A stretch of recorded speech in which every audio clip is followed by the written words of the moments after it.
¿La pasan bien las botineras? ¿Cuándo nacieron? ¿De dónde salieron? ¿Quién las inventó? ¿Quién es la reina madre? ¿Y se las puede pensar como las pioneras del lujo aspiracional en Argentina?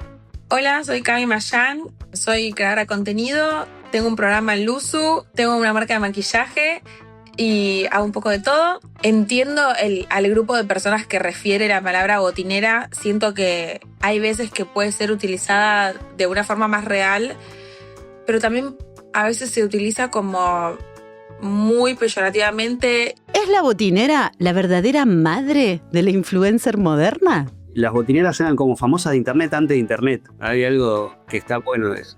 ¿Se puede pensar la cultura pop local sin hablar de ellas? Tanto y Messi, que están hace 1000, es anti los medios. Nunca se filtró nada, nunca salió una foto, nunca hubo un mensajito de WhatsApp, de Ventura, nunca nada de eso. Eso no les sirve. ¿Qué sirve? Wanda Nara. Entonces hay que ver cuál es la imagen para mí de la mujer, la que a ellos les sirve. ¿Y puede una botinera hackear el sistema y convertir el prejuicio en dólares? Creo que es un mundo mucho más complejo de lo que se cree también. Y siento que la mujer, no sé, a veces queda tal vez en un lugar poco comprendido. Esto es Modapedia, un podcast original de La Curva de la Moda. Soy Lucía Levy y en esta tercera temporada me meto en el barro. Porque en Argentina, para entender cómo nos vestimos, primero hay que hablar de fútbol. Episodio 3. Yo no soy botinera. Este podcast es posible gracias al apoyo de Alto Palermo. ¿Y vos en realidad fuiste la primera botinera que existió? Bueno, yo no fui botinera. ¿Cómo no? ¿Te casaste con un jugador? Me casé con un jugador, pero no fui botinera. Ah, bueno, porque ahora le dicen a todas las que se casan con los botineros, le dicen botinera. En realidad, las que se casan, ahora se casan con tipos que tienen de repente fortunas, o sea, tipos que ganan mucho. Yo me casé con uno y no ganaba tanto. Pero digamos que el tipo hizo la plata al lado mío, ¿entendés? Pero no ganaba fortunas cuando yo me casé con él. ¿Cómo hizo la plata al lado tuyo? ¿Cómo? Claro, ¿cómo? Jugaba al fútbol, estaba al lado mío, pero cuando yo lo conocí no era que tenía un contrato de 20 millones de dólares. Ah, no, eso es verdad. Entonces no soy botinera. ¿Ser botinera o no ser? Esa es la cuestión. Este es el episodio más picante y provocador de esta temporada. Porque cuando se piensa sobre las mujeres en el fútbol, las primeras que aparecen no son las periodistas, ni las relatoras, y mucho menos las jugadoras de fútbol. Son las botineras. Pero ellas no tienen buena fama, para nada. Antes de seguir, dejemos algo bien en claro desde el principio. Si vamos a hablar de botineras, lo más importante es respetar los rangos. Dicen cualquier cosa de envidia, obviamente. Y entonces, bueno, como yo me casé con uno que sobresalía, debe venir por ahí toda la mierda que me tira siempre. Por eso esta historia empieza con Mariana Nanis, la más histriónica, la más zarpada, la que decía barbaridades, sabiéndose impune por el poder que le daba ser la esposa de Claudio Paul Canigia, el pájaro que volaba en la cancha junto a Maradona en el Boca de los 90s. La Nanis inicia una nueva categoría en la farándula argentina y es ella la que afianza la estética botinera. Mucho leopardo y dorado, una silueta ajustada, el pelo rubio, largo y lacio, las tetas hechas, los logos de lujo, la piel siempre bronceada y un modo de moverse que oscila entre lo sensual y lo prepotente. Soy Carolina Vázquez, soy creativa publicitaria, creadora de contenido. Empecé creando contenido sobre el videojuego FIFA. Primero, como la idea del concepto de botinera. Es como esta cuestión de, bueno, si va a haber una mujer vinculada al mundo del fútbol, en ese momento, yo ahora no lo escucho tanto el concepto, pero en ese momento era como, si vamos a hablar de una mujer en el mundo del fútbol, va a ser porque ni siquiera es la esposa, es tipo la que se quiere levantar al jugador de fútbol porque tiene el fetiche de estar con el jugador de fútbol y vivir de su fortuna. No me agradaba esa cuestión de que de la única forma que podés vincular a una mujer con el fútbol sea por ese lado, también como medio una cosa como de producto o de accesorio del jugador, ¿no? El término botinera es muy peyorativo, un concepto que engloba ideas de mal gusto, promiscuidad y poca profundidad intelectual. ¿Acaso una mujer no puede enamorarse de un jugador de fútbol sin que la tilden de frívola y tonta? ¿Cuándo empezó todo esto? Un artículo de The Guardian de 2006 disparó una ola de burlas contra las botineras inglesas, y el resto de los medios hicieron lo mismo. Así comenzaron a construir el estereotipo de mujer objeto. Incluso comenzó a instalarse la idea de que eran ellas las culpables de la mala performance de sus maridos en la cancha. Si los jugadores no metían goles o se los notaba cansados, la culpa era de ellas. El colmo. Soy Agostina Hidalgo, también me dicen Agollida, que es el nombre de mi marca de ropa, y soy diseñadora de indumentaria. Yo creo que lo que para mí, con respecto a las botineras, es importante en el fútbol si uno juega bien, porque yo creo que si a un equipo le va bien, está todo bien, ¿no? Como en el Mundial, me acuerdo que ya salieron todas las esposas y contaron que tienen un grupo de WhatsApp. Funciona todo bien, porque así para mí es el fútbol. Cuando uno gana, está contento.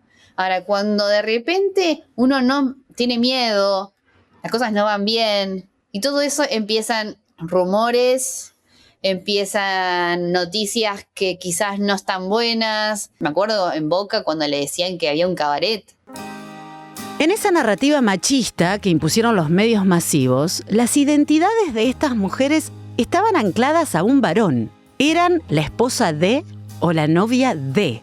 Nunca tenían nombres propios. La autora de la nota de The Guardian es Marina Hyde y es lapidaria. Para ella, las botineras podían liquidar el PBI de un país en una tarde de shopping, pero eran alérgicas a los museos y a cualquier libro que no fuera de autoayuda. Era el retrato perfecto de la nueva rica, un objeto vacío que solo existía para consumir y para funcionar como soporte sexual del jugador. Sin identidad propia y bajo una mirada misógina, las botineras fueron el blanco perfecto del periodismo serio para lucrar con la humillación. Hoy cambiaron los nombres, pero el morbo y el estigma siguen siendo los mismos. Y si alguien fue humillada públicamente a nivel global, esa fue Victoria Beckham. Si bien no fue la primera, Victoria fue la que profesionalizó el rol, la que logró que muchas soñaran ser como ella. Cuando empezó a salir con el jugador inglés David Beckham en 1997, Victoria ya era famosísima y millonaria, porque era una de las Spice Girls, banda que marcó el sonido y la estética de la década del 90. A él solo lo conocían los fanáticos del fútbol. Y hoy, muchos años después, nosotras ni siquiera conocemos el apellido de ella. Lo tuve que buscar. Es Adams. Victoria Adams.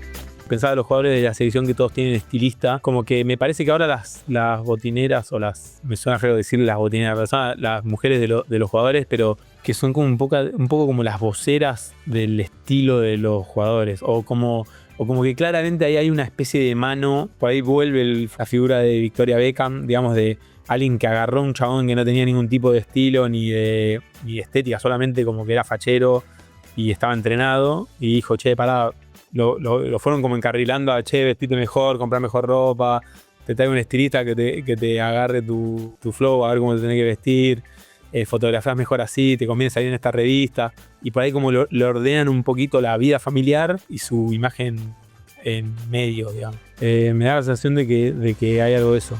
El artista y fundador de la FoodCon, Martín Casañets, confirma algo que yo ya sabía. Victoria no ascendió socialmente gracias a David. Fue exactamente al revés. En los 90s hay un quiebre en el fútbol. El deporte se vuelve más comercial, un show, entretenimiento liviano para las masas.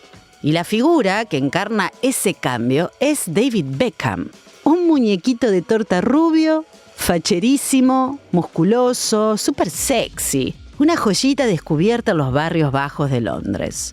Cuando se casaron, finalmente fusionaron sus capitales simbólicos, su fama y su belleza, y juntos crearon la marca Beckham. Pero a pesar de su estatus bien establecido como Posh Spice, Victoria fue reducida a ser la esposa de David Beckham, y tuvo que soportar un intenso y cruel escrutinio. Los medios ingleses primero y los globales después se encargaron de instalar una retórica peyorativa alrededor del nuevo rol de Victoria. Ella siempre se mostró seria y lejana, casi inalcanzable, y la prensa no se lo perdonó. Fue la cara visible de las WAGs, las siglas en inglés que significan novias y esposas de deportistas. En criollo, las botineras del norte. Todo comenzó en el Mundial de Fútbol de Alemania de 2006. Los medios cubrieron las salidas y presencias de las WAGs inglesas con una obsesión casi antropológica. Y Victoria lideraba el grupo. Ella era un imán para los fotógrafos. Su fama vendía diarios y revistas y además condensaba el estilo 2000ero como nadie. Y esto la convirtió en un fashion icon. La era botinera de Victoria marcó la estética de las que vendrían luego. Extensiones con reflejos rubios, gafas de sol inmensas, remeras estampadas con marcas bien visibles, shorts diminutos, botas altas y una cartera Birkin que era más grande que ella misma. Un estilo que, con mínimas variaciones, llega hasta hoy. ¿Podemos asegurar que Victoria es la madre de todas las botineras? ¿Y qué pasa con las botineras acá en Argentina? Si acá el fútbol es religión, ¿ellas son santas o son p***as? ¿Quién es la reina botinera de este glorioso país? ¿Quién fue la primera? ¿Y quién inventó el término? Porque la verdad me resulta fantástico. El término botinera nace de paparazzi. Estaba el Tanque Reca, estaba también Gonzalo Bascal, que hoy está en Villiquen. Mira, de las botineras a San Martín y Sarmiento, ¿no? Y el término lo genera Nazarena Vélez. Cuando aparecieron aquellas curiosas y misteriosas fotos de ella con Diego Maradona, ella empieza a hacer una nota de una entre líneas, que generalmente es donde está el paladar de un periodista para saber qué es lo más sabroso de un texto para titular. El término se llegó al título y ahí empezó a fogonearse botinera y quedó botinera. Yo soy Lucas, soy el editor de contenidos de la Fútbol. En ese sentido, un poco las botineras son medio precursoras en algo que hoy como la búsqueda de la fama por la fama misma, ¿viste? Es como algo re común y las botineras son uno más de esos personajes que están en la búsqueda de la fama por la fama misma. Pero las botineras vienen haciendo eso desde hace un montón de tiempo. Es como que muchas veces salían con un futbolista nada más que para ver si podían salir en las revistas y levantar el perfil. Que hoy es como la práctica más habitual del mundo, de la fama a partir de internet y qué sé yo, ¿no? Como un montón de personajes que vos decís, bueno, esta gente que hace nada, son tipo famosos de internet. Las botineras eran como famosas de internet antes de internet. Hay algo que está bueno de eso. Ya lo dije, pero lo repito. En este tema es muy importante respetar los rangos. Wanda Nara es la botinera hecha y derecha, sobre todo porque su camino a los medios comenzó por una noticia confusa y bastante armada. Un chisme que la vinculaba sentimentalmente con Diego Maradona. Su nombre saltó a la fama cuando la fotografiaron usando un calzoncillo del 10. Estaba en el desfile de la revista Gente y estaba invitado Diego Maradona. Y nada, estaba desfilando y qué sé yo, y Diego se empezó como a tirar arriba de la pasarela que quería que le dé la mano y qué sé yo. Y justo en la revista Gente había 20.000 fotógrafos. ¿Se sacaron la foto? Sí. Y al otro día me llaman también de la revista que el amigo de Diego hacía una fiesta en la casa, qué sé yo, me dice, vení, qué sé yo, vení con unas amigas. Fui con 40.000 amigas, peluqueros, todo el mundo, el que le decía que iba a venir conmigo. Claro, lógico. Y nada, y fuimos y así fue, sacaron una foto y ahí se empezó a armar la novia de Diego, esto, lo otro, y yo tenía 18 años. Para mí ella tiene, obviamente, ¿no? Salvando a distancias, pero tiene algo bastante maradoniano. Lo que no tiene Wanda por ahí le falta como por ahí el descontrol de Diego, pero sí tiene esa cosa como de, bueno, como ese medio vínculo con los medios, las etapas. Y si bien antes vinieron otras como Nazarena Vélez, Janina Latorre y Eliana Guercio, ninguna alcanzó semejante fama como ella. Siguiendo los pasos de Victoria Beckham en su era WAG, Wanda usa la moda como herramienta de ascenso social. Por eso en sus redes vemos sus carteras Chanel y Hermès, su joguineta Gucci para viajar en avión privado o sus inmensas gafas Prada. En su narrativa, la logomanía es una perfo de poder. Esas marcas carísimas gritan a los cuatro vientos su estatus de nueva rica. Una manera de burlarse de las críticas de una élite que detesta que ella use los mismos símbolos de estatus. Wanda es una mujer que viene de la clase media argentina. Para ella, el uso excesivo de marcas de lujo es una demostración de éxito. Es el ascenso social exhibido de modo literal. Y Wanda es muy viva, te guste o no. Soy muy ambiciosa, siempre fui muy ambiciosa. En pocos años logró revertir el modo en el que la prensa hablaba de ella. Se adueñó de su narrativa y hoy es empresaria y conductora de televisión, además de una máquina de facturar en Instagram. Fue tan buena en lo que hizo que no solo se subió el precio de ella, sino que le empezó a subir el precio ella a Maxi, no sé, viste, como que se dio la vuelta ella. Cuando fue representante de su ex marido y jugador Mauro Icardi, resignificó el insulto y convirtió su nombre en sinónimo de éxito. Wanda cerró contratos clave que impulsaron la carrera de Icardi. Con el Inter de Milán, por ejemplo, renovó por 110 millones de euros. Fue ella la que se sentó a negociar contratos en mesas de hombres, usando su conocimiento en una industria hipermasculinizada, donde las mujeres son ciegas, sordas y mudas. Ella es el caso de estudio perfecto sobre cómo una mujer puede hackear un sistema que la prefiere como adorno y convertir ese prejuicio en dólares. En este momento es cuando me pregunto si Wanda es una víctima de la voracidad capitalista o si en realidad es la que mejor entendió el juego. En un mundo machista que intenta deshumanizar y humillar a las mujeres, ¿la única forma de sobrevivir es convertirte en tu propia marca? ¿A qué costo? La apariencia estereotípica de una botinera no cambió mucho desde la época WAG de Victoria Beckham.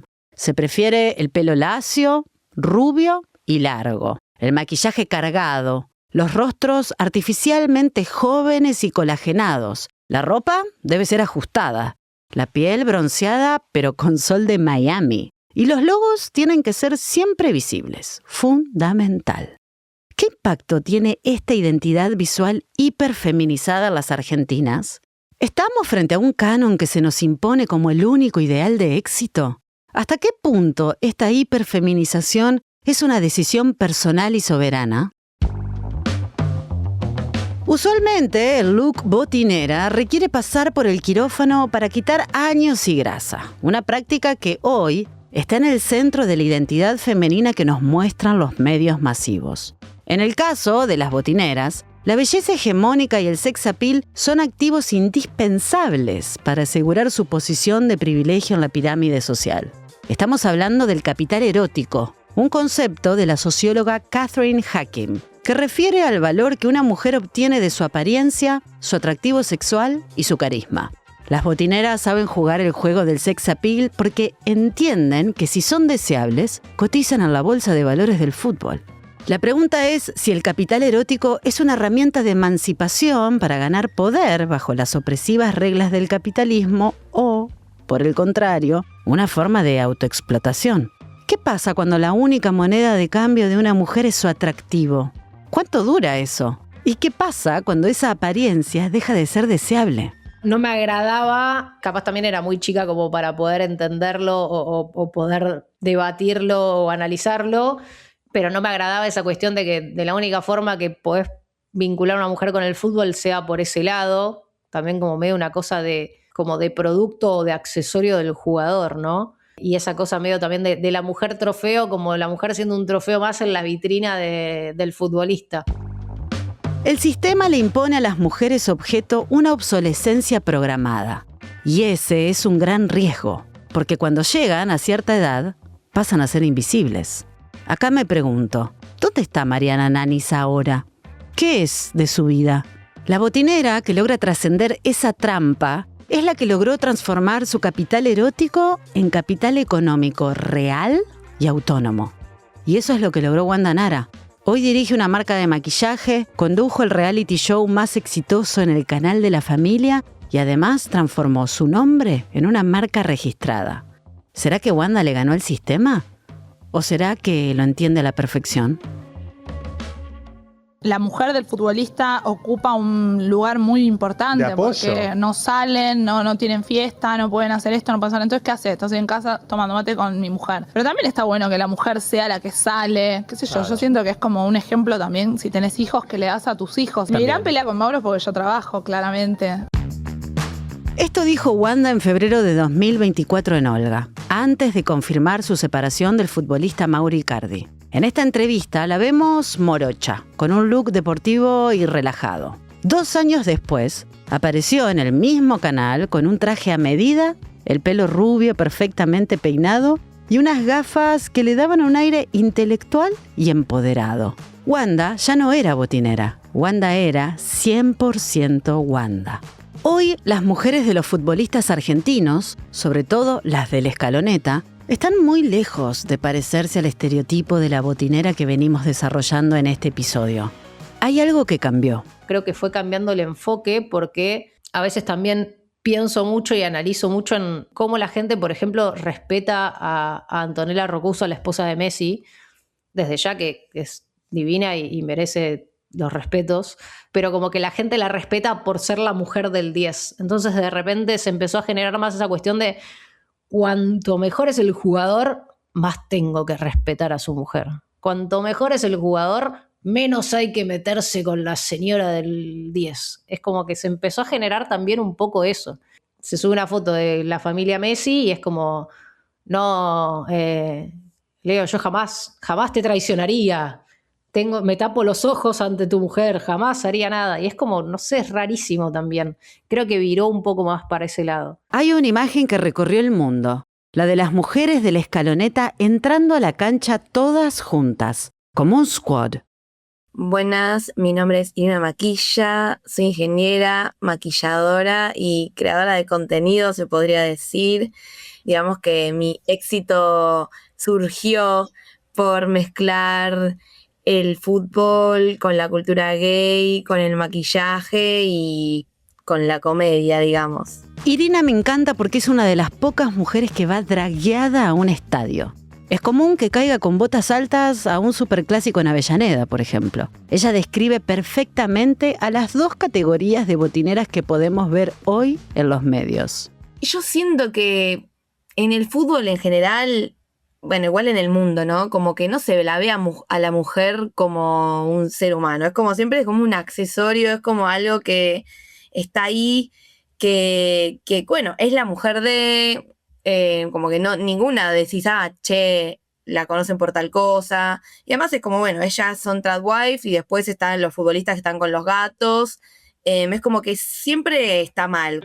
Hagas lo que hagas, siempre vas a estar equivocada. Cami Mayán me dijo algo parecido.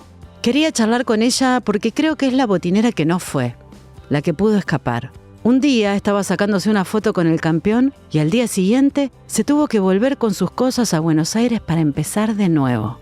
Todo frente a los ojos del mundo. La verdad que, yo tuve como una masterclass de vida, en 3 años y hasta en ese primer año que sucedió todo, porque fue todo como muy rápido y saqué demasiadas conclusiones y demasiadas reflexiones en base a eso. Me pasan muchas cosas con ese tema.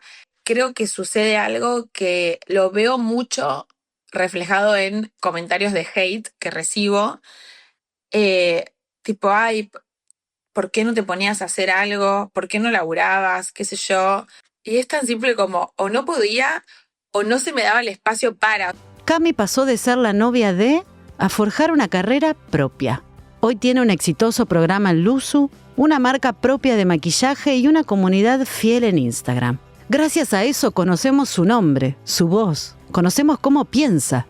Pero ¿cómo era su vida en ese mundo de botineras post-pandemia? No me gusta generalizar, es 100% de lo que viví yo en mi contexto o con la gente que tenía alrededor, porque no creo que esto termina en 2 personas, creo que es como mucho más grande. Pero con respecto a las reglas implícitas, por ejemplo, me pasó que yo cuando me voy a vivir afuera a convivir y todo, tenía 21, claramente nunca había convivido y la verdad que no tenía ni idea cómo llevar una casa y no sabía hacer un montón de cosas. Me adapté un montón a lo que se requería para eso, pero a mi forma. Y algo que nunca me voy a olvidar es una persona en particular que era como muy cercana en ese contexto. Me dice, yo, si vos sos mi hija y no sabés cocinar, te desheredo. Cami me dejó ver que la vida de una botinera era en realidad la de una tradwife. Bueno, tal vez es una concepción que me estoy armando yo en mi cabeza y fin, pero lo veo en los comentarios que me ponen a mí los chabones bardeándome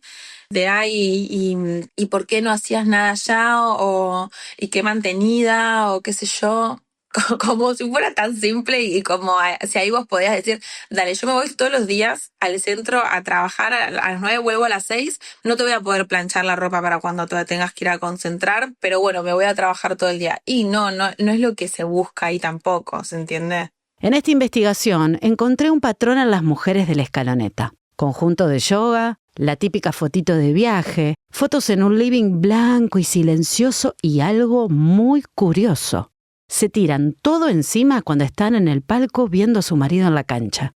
Ahí sí que salen las carteras más caras. Empezaba a ver que todas las chicas iban a la cancha y tenían una cartera de lujo cada vez una distinta. O que tenían tipo hasta el suéter de una marca súper lujosa. Y es como... Y me parece bárbaro, ¿eh? O sea, que yo banco 1000 que uno gaste la plata como quiere. Pero a mí ahí me pasaba que decía, ay... Yo capaz tengo mi suéter de hace 3 años y bueno, entonces tipo no pertenezco, no estoy como a la par.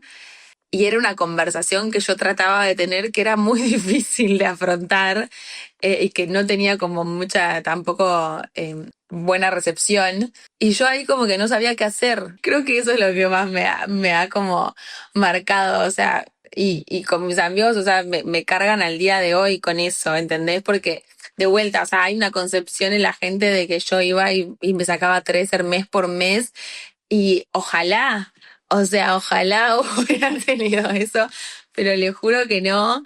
Y nada, como que eso era algo que a mí me llamaba un poco la atención y que después con el tiempo, como con todo, dije, wow, ni siquiera eso tuve, qué sé yo, como ni la full experience.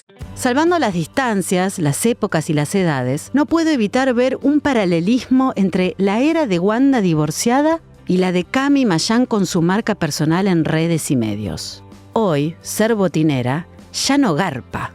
Y te voy a decir mi teoría. En los 90s, ser botinera no significaba estar silenciada, todo lo contrario. Pensemos en Nazarena Vélez, en la Nanis, vos me entendés. Hoy, la historia es otra. Y después como yendo como hacia el estilo un poco más global, creo que hay como un poco una concepción de sí, no arriesgas tanto. Tal vez las cosas que yo hoy me pongo en ese contexto quedan un poco extrañas, quizás. Y ahí también ves como de vuelta un grupo moldeado, digamos. O sea, creo que es muy difícil tener como esa libertad o ese realizarse una misma en esa vida porque realmente como que tu agenda, tu día a día, las cosas que vas haciendo van en pos de lo que está haciendo el otro. O sea, como que primero una cosa, después otra. Entonces, para uno realizarse y para uno hacer su vida y hacer lo que quiere y todo, se tiene que poner primero a uno. Que eso es otra de las cosas que he aprendido con esto. O sea, en todo este tiempo. Creo que me falta un montón por recorrer y ojalá que sea así, pero también es como que siento que gané un poco, me gané cierto lugar, cierto espacio en lo que hago, no sé, en las redes, en el medio de así, y poder ser independiente, para mí es un logro re grande y es algo que lo pongo como en el top de las cosas que más me importan de mí misma y que no quiero que nunca más me pase de tener a alguien en mi vida que no valore como esa independencia, digamos, o que no lo vea como algo genial, porque para mí ser una mujer independiente es algo genial. En la narrativa del fútbol argentino, la figura de la mujer parece atrapada en una dicotomía. O sos la botinera, la promiscua, la hueca, la ostentosa, o sos la santa, la mujer intocable del campeón, madre ejemplar, una tradwife que se viste de beige y que es muda. Me acabo de dar cuenta que a Antonella Rocuso no le conozco la voz. No sé lo que piensa, no sé nada de ella. ¿Por qué hoy la industria de la moda y el público celebran más a la esposa del campeón que a la jugadora que se rompe las rodillas en el césped? ¿Por qué hoy gana más una mujer que está fuera de la cancha que una jugadora de fútbol profesional? Lo respondemos en el próximo episodio. Modapedia es un podcast original de La Curva de la Moda creado gracias al apoyo de Alto Palermo. Yo soy Lucía Levy. Hasta el próximo episodio.